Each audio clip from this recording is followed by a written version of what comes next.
Hello YouTube, coming at you another gun video. This time let's look at my Smith & Wesson M&P 1522, and we are going to do some shooting comparison with my other 22 rifles, the Savage FVSR bolt action, and we are going to shoot at targets at 50 and 100 yards, using 5 different ammos for 50 yards and then picking the most accurate for 100 yards. First, let's look at the Savage FVSR tactical bolt action rifle. First, let's make sure the gun is cleared and no rounds in the chamber. So the rifle came with a 5 rounds flush magazine. I bought a 10 rounds magazine for it, and it's not the best looking magazine, but for 5 extra rounds, I'm okay with that. It features a threaded heavy fluted barrel that is 16-inch long. For the scope mounting system, I have chose the Z rings made by Burris. These are solid steel, super high quality rings. Just love them. The scope is a 4-12 by 40 made by Pentex. As you can see, I have it mounted very low above the barrel. And for the M&P 1522, the only modification was to replace the factory pistol grip with the MOE grip by Magpul. And the scope is a Simmons 3-9 by 32 rimfire scope on a Nikon M223 one-piece AR scope mount. So the ammo choices are the Aguila 40 grain copper solid, the CCI 40 grain lead solid, the Winchester Wildcat 40 grain hollow point copper, the CCI Minimac 40 grain solid copper, and the Federal 40 grain solid lead. And let's see how they do. The scopes on both rifles were set at 9th power.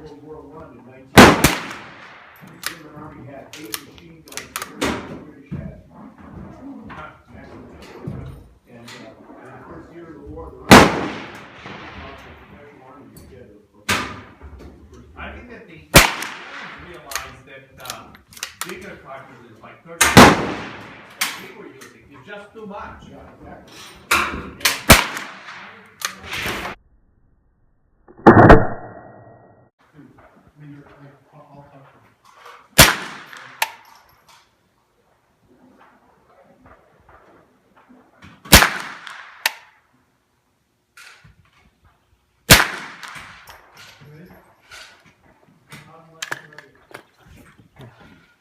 Take a look at the results. Okay, the first one, M&P 1522. Aguila looks pretty good. It's about 1-inch group. CCI Blazer about 2. Federal 40 grain solid lead about 1.5. CCI Minimac about 1-inch. Winchester Super Axe about 1.5 inches. Now let's take a look at the Savage FVSR. Aguila 1-inch. CCI Blazer 40 grain about a little bit over 1 inch. Federal 40 grain solid 1.5 inches. No, actually 2 inch. CCI Minimac, that looks pretty good. It's about 1 inch. And Winchester Super Axe about 1.5 inches. So I guess it looks like both guns like the Aguila ammo, so I think we're just gonna go with the Aguila at the 100 yard target.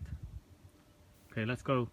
Okay. Okay, target has been posted at 100 yards, and we're gonna shoot the M&P 1522 on the left one, and then the Savage FBSR on the right one.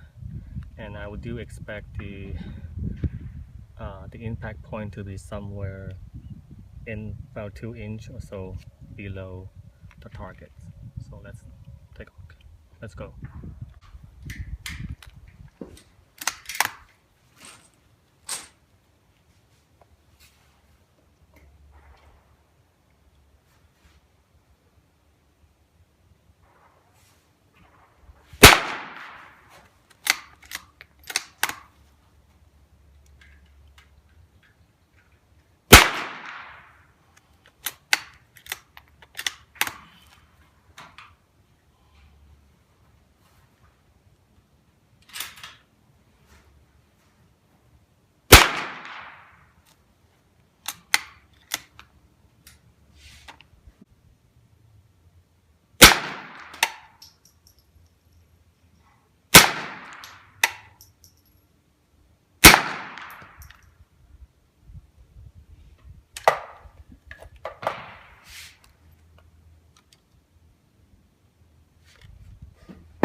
So at 100 yards, the M&P 1522 has opened up to about a 4-inch group, and the drop is about 5.5 inch.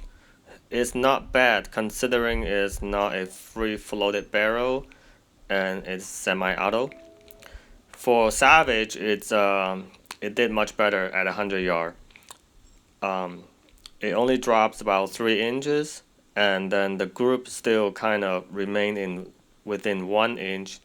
And I am actually quite surprised by this, considering the distance has been double, and maybe I got lucky, and maybe it's a good day for shooting it. So that is the result. I would like to end this video by saying that although the Savage FVSR appear to be more accurate than the M&P 1522 in this shooting comparison, but that is no way indicative of what these two rifles are truly capable of and their true potentials are. This comparison just is purely based on my ability to shoot these two rifles with the equipment that I have. I'm sure there are people out there can shoot the M&P 1522 far more accurate than I am, and I have no doubt that these two rifles are more accurate than I am as well. So I'm happy to own both rifles, and I think they both serve their tactical purpose in their own ways. So as always, thank you for watching, and please like and subscribe. Bye bye.